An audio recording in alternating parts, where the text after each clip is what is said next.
Decades back, in late 1972, South Vietnam and the United States were winning the Vietnam War decisively by every conceivable measure. That's not just my view.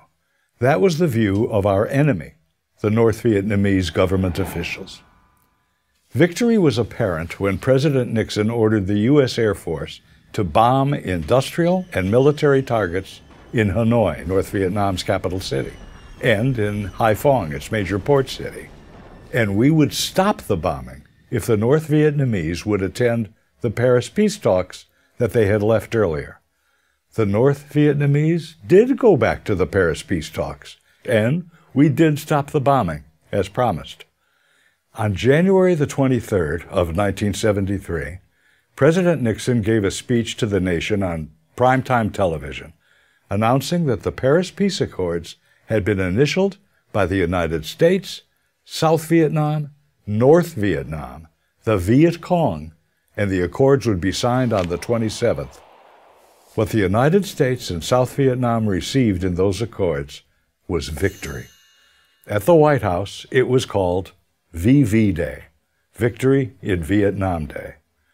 The U.S. backed up that victory with a simple pledge within the Paris Peace Accords, saying should the South require any military hardware to defend itself against any North Vietnam aggression, we would provide replacement aid to the South on a piece-by-piece, one-to-one replacement, meaning a bullet for a bullet, a helicopter for a helicopter. For all things lost, replacement. The advance of communist tyranny had been halted by those accords. Then it all came apart, and it happened this way. In August of the following year, 1974, President Nixon resigned his office as a result of what became known as Watergate.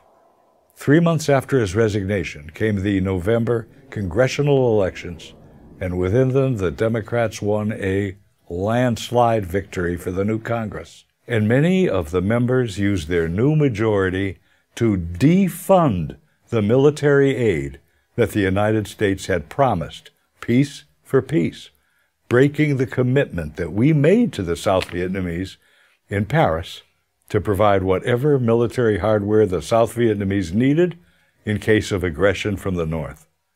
Put simply and accurately, a majority of Democrats of the 94th Congress did not keep the word of the United States. On April the 10th of 1975, President Gerald Ford appealed directly to those members of the Congress in an evening joint session televised to the nation. In that speech, he literally begged the Congress to keep the word of the United States. But as President Ford delivered his speech, many of the members of the Congress walked out of the chamber. Many of them had an investment in America's failure in Vietnam. They had participated in demonstrations against the war for many years, and they wouldn't give the aid. On April the 30th, South Vietnam surrendered, and re-education camps were constructed, and the phenomenon of the boat people began. If the South Vietnamese had received the arms that the United States promised, would the result have been different? It already had been different. The North Vietnamese leaders admitted that they were testing the new president, Gerald Ford, and they took one village after another, then cities, then provinces, and our only response was to go back on our word. The U.S. did not resupply the South Vietnamese as we had promised. It was then that the North Vietnamese knew they were on the road to South Vietnam's capital city, Saigon, that would soon be renamed Ho Chi Minh City. Former Arkansas Senator William Fulbright, who had been the chairman of the Senate Foreign Relations Committee, made a public statement about the surrender of South Vietnam.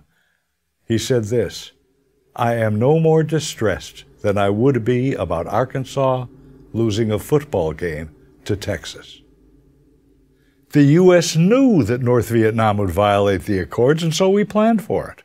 What we did not know was that our own Congress would violate the accords, and violate them, of all things, on behalf of the North Vietnamese. That's what happened. I'm Bruce Hershenson.